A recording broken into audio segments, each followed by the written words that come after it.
Get Ready With Me que avec des produits que je recommande. Alors bien évidemment, les produits skincare, c'est chacun son type de peau, donc ils vont pas forcément marcher pour vous. Moi j'ai une peau à tendance acnéique et elle est mixte. Du coup, si vous avez à peu près le même type de peau, peut-être que les produits vont marcher pour vous. Là, je viens d'utiliser la Brunux, elle est à 13 € environ. Ensuite, j'ai utilisé le toner Caudalie, ça je sais pas du tout ça coûte combien parce que je l'ai eu en cadeau. Les deux produits se trouvent en pharmacie. Après, j'ai mis le sérum The Ordinary. Alors ça, on peut en trouver à Sephora, à Nocibé, etc. The Ordinary, c'est vraiment une marque donnée. Genre vraiment, tous leurs flacons de 30 ml, ils sont à peu près à 10 €.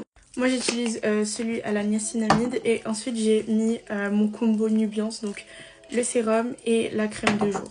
Bon, pour la crème solaire, j'ai pas de recommandation spéciale parce que moi j'utilise une que j'ai achetée à Carrefour, je crois.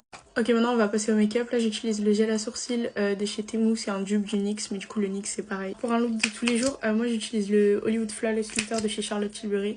Mais vous pouvez trouver le dupe chez ELF. Je l'ai aussi, mais il est pas du tout à ma teinte. Enfin, genre, il est un peu trop clair, du coup, je le mets pas tous les jours. Je dirais que les deux, ils ont plutôt une couvrance légère, mais si on en met une deuxième couche, je pense que ça devrait faire. Sinon, souvent, j'alterne aussi avec le Ease Drop de chez Fenty. Il est incroyable. Je trouve qu'il a une couvrance moyenne, mais encore une fois, il est modulable. Donc, si vous voulez une haute couvrance, vous en mettez deux couches et c'est bon. Ok, du coup, pour l'anti-cerne, j'ai utilisé le Fit Me de chez Maybelline.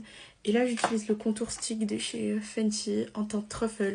En fait, j'ai pas envie de dire de bêtises, donc je vais juste dire que je me souviens plus du prix. Bon, pour les blushs, il n'y a plus de secret, c'est les Rare Beauty, ils sont incroyables. On les voit tous les jours sur le Make Up Talk, donc je vais passer. Il y a aussi le dupe chez ELF, on peut trouver sur internet. Ensuite, pour la poudre, encore une fois, ça, tout le monde la connaît, c'est la Huda. Alors, certes, elle est chère, mais elle vaut carrément, genre vraiment 40 €, parce que déjà, la quantité qu'il y a dedans, c'est incroyable.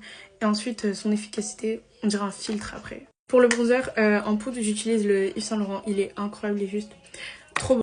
J'ai jamais vu un meilleur bronzer. Genre, j'ai jamais utilisé un meilleur bronzer que celui-là. Il est ma cam.